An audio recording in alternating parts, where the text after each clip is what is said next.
दोस्तों नमस्कार। हाँ, आजकल हमारे कोर्ट्स पे जो हैं वो काफ़ी ख्याल रखते हैं हमारी नेशन का और जिहादियों की स्पेशल फेवर नहीं करते जो पहले कुछ साल पहले हुआ करता था। और इसी तरीके से सुप्रीम कोर्ट के अंदर एक केस आया उमर खालिद का और शरजील इमाम का, जिनको 2020 के अंदर जेल में डाला गया था, जो दिल्ली के अंदर राइटिंग की गई थी जहाँ पे 53 के करीब लोग मारे गए थे और 200 से ज़्यादा लोग वहाँ पे इंजर्ड हो गए थे। इनका केस सुना गया मंडे जनवरी 5 को और एक्चुअली जजमेंट आई मंडे जनवरी 5 को, जहां पे सुप्रीम कोर्ट ने इनकी बेल को मना कर दिया और 5 साल से जेल में बैठे। साथ में कहा कि आप अगले साल अपील करना, क्योंकि उमर खालिद पिछले 5 साल से कोशिश कर रहा था बेल लेने की, लेकिन उसको बेल नहीं मिल रही और उसको उम्मीद थी यहाँ पे बेल मिल जाएगी। उसके लिए बड़े बड़े वकील खड़े हो जाते हैं इनके, और इस टाइम पे एक दबे हैं सुप्रीम कोर्ट के एडवोकेट जो खड़े हुए थे। और ये वो एडवोकेट है, जब आपके टाइम्स नाउ के गोविंद के जो एडिटर हैं, एडिटर इन चीफ हैं, उनका केस आया था जब बॉम्बे के अंदर उनको किडनैप कर लिया गया था मुंबई पुलिस के द्वारा, तो यहाँ पे उनका केस सुनने की बात हुई थी प्रायोरिटी के ऊपर। तो यही वही दबे हैं जिन्होंने अपोज किया था। कम्युनिस्ट हैं, एंटी इंडिया एजेंडा रखते हैं, आप जैसे आप जानते हैं, और लेकिन ये उमर खालिद को यहाँ पे बेल नहीं दिलवा पाए और बहुत सी बातें की सुप्रीम कोर्ट ने, बहुत सी इन्होंने क्लैरिफिकेशन दी इसके ऊपर। उसी पे चर्चा करने के लिए हमारे साथ बैठे होते शंकर पानी जी। क्यों सुप्रीम कोर्ट ने इनको बेल नहीं दी और क्या जो जिहादी मेंटालिटी के लोग हैं इसी तरीके से काम करते रहेंगे? मैं एक और बात बता दूं, इनके जो फादर हैं वो इस्लामिस्ट हैं और जो बैंड ऑर्गेनाइजेशन उसके लीडर रहे हैं, और उनका एक स्टेटमेंट है कि हमें नहीं उम्मीद थी कि इतने साल तक हमें जेल रखा जाएगा। और उमर खालिद ने एक और बात कही है, उसने कहा अब तो हमें इसी तरीके से रहना पड़ेगा, मतलब जेल में रहिए, बाहर आएंगे तो फिर जेल में जाएंगे, क्योंकि ये बात भी नहीं आएंगी, ये तो पक्की बात है। जिहादी है, जिहादी माइंडसेट है, उसी पे काम करते रहेंगे। और जहां तक शरजील इमाम की बात है, शरजील इमाम ने की जो स्टेटमेंट थी वो ये थी कि चिकन नेक को हम ब्लॉक कर देंगे, तोड़ देंगे, यानी कि इंडिया के 7 जो नॉर्थ ईस्टर्न स्टेट्स हैं उनको अलग कर देंगे। और साथ में कहा कि चिकन नेक पे मुस्लिम का कंट्रोल है, ये हमें मिलनी चाहिए। मतलब इनका माइंडसेट वो है कि जहां पे मुस्लिम का कंट्रोल है इन्हें मिल जाए। जब इंडिया पाकिस्तान का डिवीजन हुआ था 1947 में, तो जो मुस्लिम थे वो पाकिस्तान चले गए थे, कुछ जिहादी मुस्लिम इंडिया के अंदर आ गए थे, और वो आज जिहादी मुस्लिम और ज्यादा परेशान करें, इनको और जगह चाहिए, पूरे हिंदुस्तान को इस्लामिक स्टेट बनाना चाहते हैं, ये इनका एजेंडा है। और सुप्रीम कोर्ट ने इसीलिए इनको बेल मना कर दी। आप उदय शंकर जी पानी आप कहिए, फिर मैं कुछ और बातें आगे करूंगा लोगों के सामने। सर, इतना कुछ कहने के बाद भी ये उम्मीद कर रहे हैं कि सरकार उन पे नरमी अब आप बोल रहे हैं कि हिंदुस्तान तेरे टुकड़े टुकड़े हो, आप बोल रहे हैं कि वो पाकिस्तानी स्मगलर जो अपना टेररिस्ट था उसको आप फ्री करिए, और फिर वो कौन से जो पार्लियामेंट में जिसने अटैक किया था कि तेरे भी किलर आज जिंदा है, शर्म आती है हमको। ये तुम क्या हिंदुस्तान में रह के हिंदुस्तान के अगेंस्ट इतना विष उगल रहे हो? और देखिए, उमर खालिद ने सब बोला, गलत चीजें बोली, लेकिन एक सही बोला उसने ये सही चीज बोली कि अब मुझे पूरी जिंदगी यहीं बितानी पड़ेगी। सर, अब यहीं रहेंगे ये दोनों, भूल जाइए कि ये लोग कभी निकल पाएंगे, ये सड़ सड़ के यहीं मरेंगे और इनको कोई हक नहीं है कि हिंदुस्तान की खुली हवा में ये लोग अब बाहर निकलें। और अभी ये जो हमारे जेएनयू के अंदर जो कुछ जो 4-5 थे जिन्होंने बोला कि भाई अमित शाह और तुम्हारी कबर यहाँ खोदेगी, कोई कबर यहाँ खोद देगी, मतलब हिंदू लोग हैं उनकी कबर, मतलब। लेकिन क्या है, कबर की बात इसलिए कर रहे हैं क्योंकि ये पाकिस्तान से आती है ना लाइनें इनको, वो जो लाइनें बोलते हैं, वो जो टेररिस्ट लोग भी बोलते हैं, तो वो उस हिसाब से बात कर रहे हैं, इसलिए कब्र की बात कर रहे हैं, क्योंकि मियां भाई जो स्टेटमेंट दी रहे इन्होंने, वो थी एक लड़की है वहां पे, हिंदू है लड़की, लेकिन हिंदू नहीं, एक्चुअली नाम के हिंदू है। ये सारे कहते हैं ये कम्युनिस्ट है, एक्चुअली कम्युनिस्ट हिंदू को से ज्यादा नफरत करते हैं। और जो उमर खालिद है, इसकी जो एक गर्लफ्रेंड है इसकी, जो वो भी हिंदू है, बंगाली हिंदू है, बंगाली हिंदू है। तो वो एक्चुअली इनका एजेंडा ये है, इनके ब्लड के अंदर खराबी है, इनका तो पूरा का पूरा खून चेंज कर देना चाहिए, कुत्ते का खून डाल देना चाहिए इनकी बॉडी के अंदर। सर, ये अब देखिए, बोलिए बोलिए, हाँ बोलिए। देखिए यहाँ पे 7 लोग थे जिनका बेल की एप्लीकेशन गई थी। 2 लोग को तो कह दिया, उमर खालिद और सजल इमाम को, कि आप अगले साल आना कोर्ट के अंदर, अगर आपको बेल ना मिले तो वो तो अगले साल आएंगे। फिर गवर्नमेंट भी कह दिया भाई आप इसकी इंक्वायरी जो करनी है करिए। और देखिए 5 साल तक भी इंक्वायरी पूरी नहीं हुई, कुछ लोगों की इंक्वायरी करनी है। और एक्चुअली क्या था कि इनका केस सुप्रीम कोर्ट में सुना गया था दिसंबर 10 को, जजमेंट को रिजर्व कर दिया गया था, और रिजर्व करने के बाद 5 जनवरी को इनका डिसीजन दे दिया गया, यानी कि बेल डिनाइड है। इसकी वजह से ये काफी बुखलाए हुए हैं, घबराए हुए हैं, परेशान भी हैं। साथ में जो 5 दूसरे लोग थे उनको तो इन्होंने बरी कर दिया, बरी क्या किया, उनको बेल दे दी। नहीं, उनको और साथ में बेल पे छोड़ा। हाँ, बेल दे दी उनको। वहां तो और खुशियां ऐसे मना रहे हैं कि जैसे वो उनके ऊपर सस्पेक्ट किया था, वो लोग एकदम फ्री हो गए हैं। देखिए कितनी गलत बात है, अच्छे आदमियों पे शक कर रहे थे कि अबे बेल दिया है, they are suppose to report every week to the हाँ, पुलिस स्टेशन, और पूरा अब सोशल मीडिया इस्तेमाल नहीं कर 10 तरह की उनके ऊपर 12 कंडीशन रखी गई उनके ऊपर। 12 कंडीशन रखी गई है सर उनके ऊपर। कोई देखो फ्री नहीं है। हाँ, हाँ, जो इमाम था ना, जो उमर खालिद खालिद था, इसको सितंबर 2020 में अरेस्ट किया गया था। और जो रॉयट्स थे वो हुए थे फरवरी 2020 में। उसके बाद भाग गया था, गायब हो गया था। इसको कहा मैं चला जाऊंगा तो मुझे कोई पकड़ेगा, पहचानेगा नहीं। जहाँ पे 53 लोग मारे गए थे और 700 इंजर्ड हुए थे। उस टाइम पे आम आदमी पार्टी के जो एमएलए हैं उनका भी पूरा यहाँ पे इन्वॉल्वमेंट था। ये कहा जाता है केजरीवाल इसके अंदर इन्वॉल्व था। केजरीवाल बड़ा मतलब हरामी टाइप का आदमी है।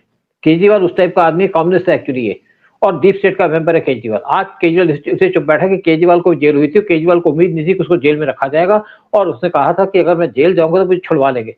डीप स्टेट ने कोशिश की इसको छुड़वाने की, एक इन्होंने वहां पे स्टेटमेंट भी इशू की, लेकिन इंडियन गवर्नमेंट ने मना कर दिया कि हमारे इसमें कोई हाथ नहीं है, कोर्ट का रूल है, कोर्ट करेगा अपने आप। लेकिन साथ में क्या है कि ये केस आने से पहले एक स्टेटमेंट आई थी, जो न्यूयॉर्क के मेयर है ममदानी, उनकी स्टेटमेंट आई थी, एक लेटर आया था अगर इसको छोड़ देना चाहिए, इसके खिलाफ कोई चाहिए। लेकिन यहाँ पे आज इंडिया के अंदर ना तो कोर्ट परवाह करता, ना गवर्नमेंट परवाह करती है ऐसे गुद्दारों की। सर सूद साहब, मेरे ख्याल से कोई भी अगर चांस था ना इनको बेल मिलने का, वो ममदानी की स्टेटमेंट के बाद वो सीमेंट हो गया। फिर बिल्कुल ठीक बात है। मुझे पता था कि कोई अब तो कोई उम्मीद ही नहीं है ममदानी ने जो। अच्छा सर, एक सवाल आपसे कर रहा हूं मैं, ऐसा क्या है कि ये सारी देशद्रोही की बातें और ये हिंदुस्तान की तरफ नफरत की बातें ये सिर्फ मुसलमान ही करते जा रहे हैं?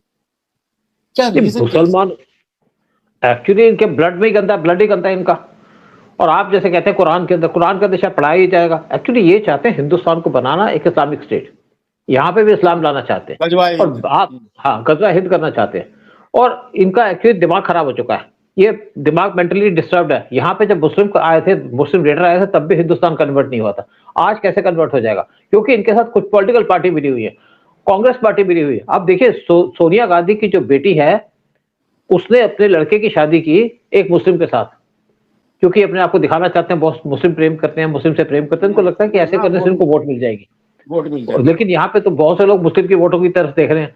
ओवैसी देख रहे हैं, अखिलेश यादव देख रहे हैं, फिर लालू यादव देख रहे हैं, फिर ममता बनर्जी देख रही हैं, और आपस में इनकी आपस में पड़ती नहीं है। तो इनका एक पर्पज है कि किस तरीके से देश को बर्बाद किया जाए। देखिए पूरा जो देश को बर्बाद करने की प्लानिंग ही कांग्रेस द्वारा की गई थी, और ये हम सोचे कि हमारा किस्मत अच्छी है या हमारी बुद्धि काम कर गई जो हमने मोदी को यहाँ पे बिठा दिया पावर पे, और ये सारा का सारा काम रुक गया। जितने भी इस्लामिस्ट थे उन्होंने हमारे मंदिर पे कंट्रोल किया हुआ था, पूरे मंदिरों पे कंट्रोल कर रखा था, सब आसपास बसे हुए थे। इवन सोमनाथ टेम्पल के आसपास बसे थे, इवन कृष्ण जन्मभूमि के आसपास बसे थे, कृष्ण का जो कर्म भूमि है वहां पे बसे हुए थे। लेकिन आज उनको हटा दिया गया। और वक्फ बोर्ड अभी भी वो जहां पर तुर्कमान गेट पे जो हो रहा है, कहते जी ये वक्फ बोर्ड की प्रॉपर्टी है। अरे कौन से वक्फ बोर्ड की पार्टी है? कोई कागज से दिखाओ। कागज नहीं दिखाएंगे हम, नहीं दिखाओ, बाहर में जाओ साले तो।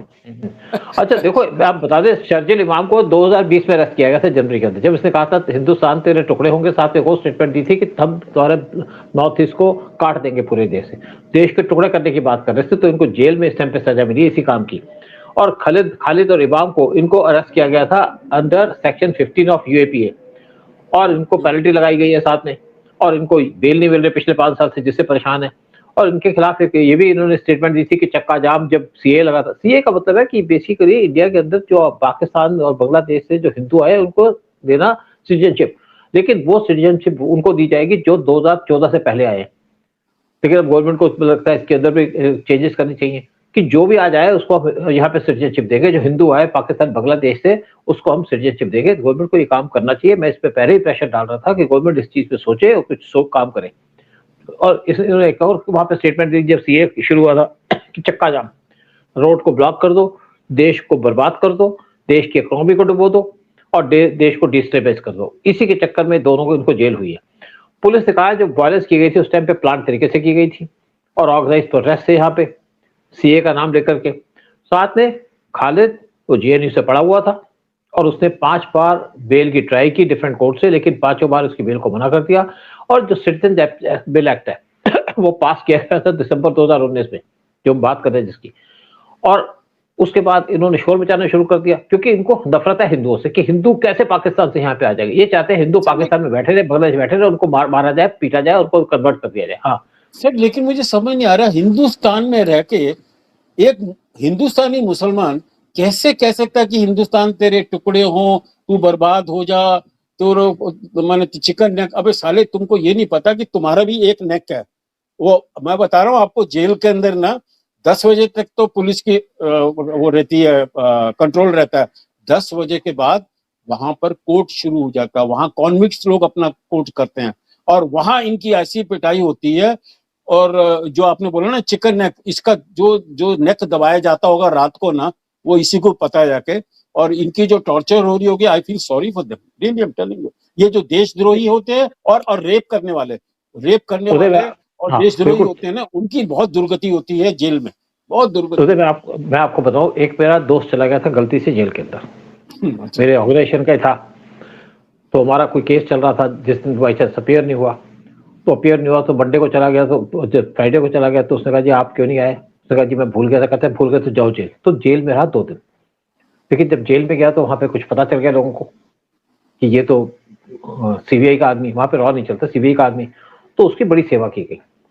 जितने भी वहां पे गैंग थे, एक त्यागी गैंग था, एक भटनागर गैंग था, तो इन्होंने क्या किया, उसको खाना खिलाया, उसके मतलब सेवा चलती रही। लेकिन उसने कहा कि जब वापस आया तो मुझे बाद में बताया कि उसने बताया नहीं किसी को, कि मैं किसको बताऊंगा, क्या करूंगा। उसने मुझे बताया कि ऐसे ऐसे हुआ। तो मिलने चले गए थे कैदियों से जिसने की मदद की थी। तो उनको बताया थोड़ा सा चलो उनके ले गए खाने पीने की चीजें। तो मैंने देखा वो जेल के अंदर तो ऐश कर रहे थे, जो कैदी थे, जो गैंगस्टर्स थे, उनके लिए कोई जूते लेके आ रहे थे, कुछ लेके आ रहा है। तो हमें भी बड़े अच्छे से बात कीजिए, थैंक यू वेरी मच, आपसे दोस्ती हो गई। हम तो भाग गए, हमने कहा बाहर बहुत दोस्ती करके बाद में हमारे से चिपक जाएंगे तो हमें भी कल दिक्कत हो सकती है। तो हमने जेलर भी देखा उस टाइम पे, क्योंकि मुझे बहुत सी चीजें पता थी। 2 लेडीज मिलने आई, क्योंकि उस टाइम पे एक और था जो शायद किसी कंट्री का था, जिसने बहुत सी लड़कियों का मर्डर भी किया था, फॉरेनर था। तो वो आया जेलर्स के रूम के अंदर, तो मुझे पूछा, तो मैंने बता दिया जी ये तो है, इसके साथ जो लड़कियां फलानी फलानी, मैं जानता था कोई रिपोर्टर वगैरह थी। तो वो भी काफी चीज पे इस पे इम्प्रेस हुए। चलो, लेकिन उसने तब मुझे बताया कि यहाँ पे किस तरीके का ट्रीटमेंट होता है, जैसे तुमने बताया उसी तरीके से उसने कहा कि किस तरीके से ट्रीटमेंट किया जाता है यहाँ पे आम कैदियों के द्वारा से, जो नॉर्मली को होते हैं, जो चोर होते हैं या जो रेप के केस में आते हैं, उनके साथ उसी तरीके से का ट्रीटमेंट किया जाता है। हाँ सर, ये तो हिंदुस्तान के जेल की बात बता रहा हूँ। पाकिस्तान में क्या हो रहा है, उनका प्राइम मिनिस्टर को जिसको अरेस्ट किया गया, वो बेचारा कंप्लेंट कर रहा है कि मुझे सेक्सुअली ये लोग हैरेसमेंट कर रहे हैं। सेक्सुअली हैरेसमेंट मतलब क्या कर रहे हैं? मतलब हमारे यहाँ पर हमारे एक फिल्मी हीरो थे, उनका नाम नहीं ले रहा मैं, उसके ऊपर भी रेप का अटेम्प्ट हुआ था। सर, उस आदमी को रात के टाइम इतना रेप किया गया कि 6-7 दिन तक तो वो चल नहीं सका था वो आदमी। तो पुलिस वहां की लाइफ बड़ी अलग होती है, but sir it serves them right. मुझे तो, मैं कह रहा हूँ, इनको फांसी क्यों नहीं हो रही कि जिसने अपने हिंदुस्तान में रह के हिंदुस्तान की तरफ जो आप आग उगल रहे हो, जो आप नफरत दिखा रहे हो जाके, you have no right to breathe properly and live in India peacefully. आपको इंडिया ऐसा नजारा दिखाएगा कि you will be an example for all the rest of the people. और भाई साहब, आप भूल जाएंगे अगली बारी कोई भी दूसरा आदमी अगर ऐसी कड़वाहट दिखाएगा हमारे हिंदुस्तान की तरफ। अच्छा, एक हाँ बिल्कुल ठीक बात आपकी। अब देखिए क्या है कि उमर खालिद का जो फादर है, उससे किसी से वो दे रहा था, एक ब्रीफिंग दे रहा था किसी को, रिपोर्टर को। तो उसने कहा भी हमें उतनी उम्मीद नहीं थी कि उमर खालिद को इतने साल तक जेल हो जाए। हमने कहा आ जाएगा, कुछ महीने के अंदर बाहर आ जाएगा। लेकिन साथ ये भी कहा, उमर खालिद अपने आप को भगत सिंह समझता है, वो भगत सिंह का एक अपने आप को करेक्टर बनाना चाहता है। भगत सिंह तो देश के लिए लड़ रहा था, तुम किसके लिए लड़ रहे हो? तुम अपने किसके लिए लड़? पाकिस्तान बनाना है तुमने, जाना बताइए जाओ ना। पाकिस्तान। तुम्हें तो पहले हमने जगह दे दी थी पाकिस्तान के अंदर, अब तुम क्या चाहते हो यहाँ पे? हम क्या हिंदू यहाँ पे तुम्हें छोड़ देंगे? देखिए हमारा सर्वाइवल इसके ऊपर है। हम हिंदुस्तान के अंदर है तो हिंदुस्तान हमारा है, तुम्हारा इसमें कोई लेना देना नहीं है। और देखिए इसके अंदर क्या है कि ये जिस तरीके से यहाँ पे काम कर रहे थे, जिस तरीके से एजेंडा चला रहे थे देश को बर्बाद करने का, वो एजेंडा इनका पूरा पूरा का दब गया है। साथ में एक और बात कहूंगा, इसमें से 5 लोगों को बेल दी गई है। और 5 लोग कौन है? गुलफिशा फातिमा, मिरान हैदर, मोहम्मद समीर सारे खान, मुसलमान। शदाब अहमद और शिफा उर रहमान, ये 5 लोगों को बेल दे दी गई है सुप्रीम कोर्ट ने। और कहा कि हर एक केस का इंडिविजुअल केस है। और साथ में ये भी कह दिया कि उनके ऊपर 12 कंडीशंस लगाएगी कि आप सोशल मीडिया यूज नहीं करोगे, कुछ और ऐसी चीजें अगर आप थोड़ी सी वायलेशन करोगे तो आपकी बेल को कैंसिल कर दिया जाएगा। मतलब रिलीज तो हो गए, लेकिन उसके बाद अगर कहीं भी डेमोन्स्ट्रेशन में पकड़े गए, कुछ और थोड़ा सा हो गया तो दोबारा से जेल जाएंगे। और जेल की आपने लाइफ तो बताई दी कैसी होती है, इस तरीके से कैसे उन्होंने भुगता होगा। और लेकिन साथ में सुप्रीम कोर्ट ने कह दिया जो आप दोनों लोग हैं, शर्जील इमाम और उमर खालिद, आप 1 साल के बाद कोर्ट में जाइएगा और आप बेल की एप्लीकेशन डालिएगा, हम तब सुनेंगे। यानी कि 1 साल और जेल में रहेंगे। लेकिन इसके साथ साथ क्या हुआ कि जेएनयू के अंदर 5 जनवरी को वहां पे लोगों ने एक मीटिंग होल्ड करनी शुरू कर दी, जैसे वहां पे होता है। एक अनलॉफुल एक्शन लेना शुरू कर दिया।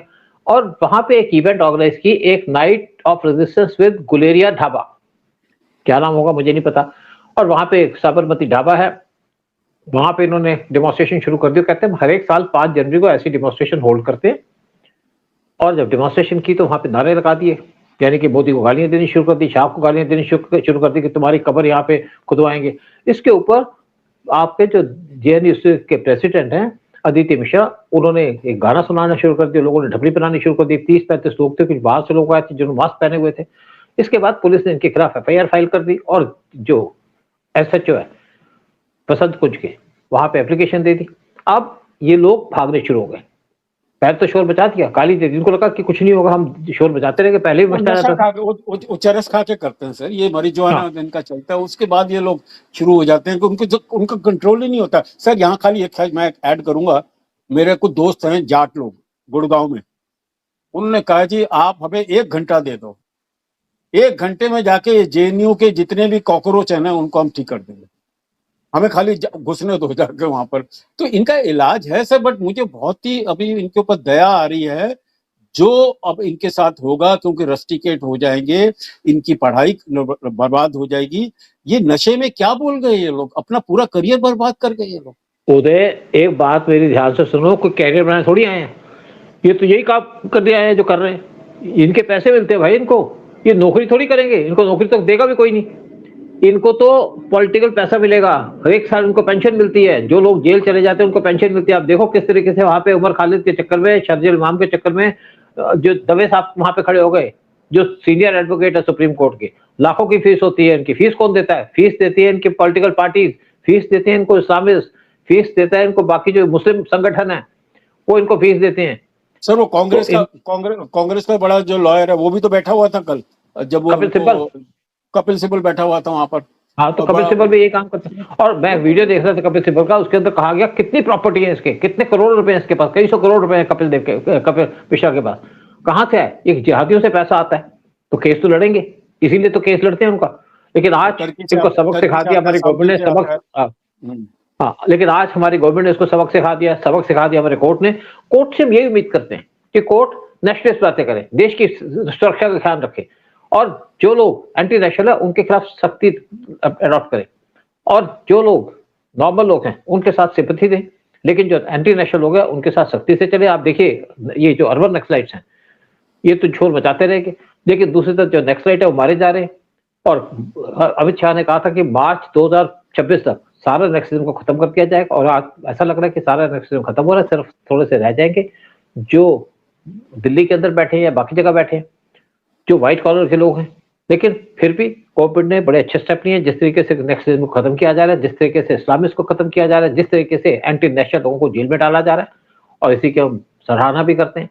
और लोगों से कहेंगे कि आपका क्या ख्याल है, क्या उमर खालिद और शर्जील इमाम को बेल मिलनी चाहिए या इनको जेल में सड़ना चाहिए, क्या ये इनका वही हाल होना चाहिए जो आपके जिहादियों का काम होता है जो जम्मू एंड कश्मीर के? इसी भी प्रोग्राम खत्म करते हैं। जय हिंद, जय भारत। जय हिंद जय भारत। कुछ नहीं सर, जैसे ओसामा बिन लादेन को जाके वो ना दरिया के अंदर फेंक दिया था, समुद्र के अंदर फेंक दिया था, इनको भी हाथ पैर बांध के वहीं फेंक दो, इनका कोई फायदा नहीं है। अब ये कुछ कर भी नहीं पाएंगे, they are useless and they don't have the right to live in this free India for even for a minute. Vande बिल्कुल ठीक मातरम बात है। वंदे मातरम। जय हिंद जय भारत।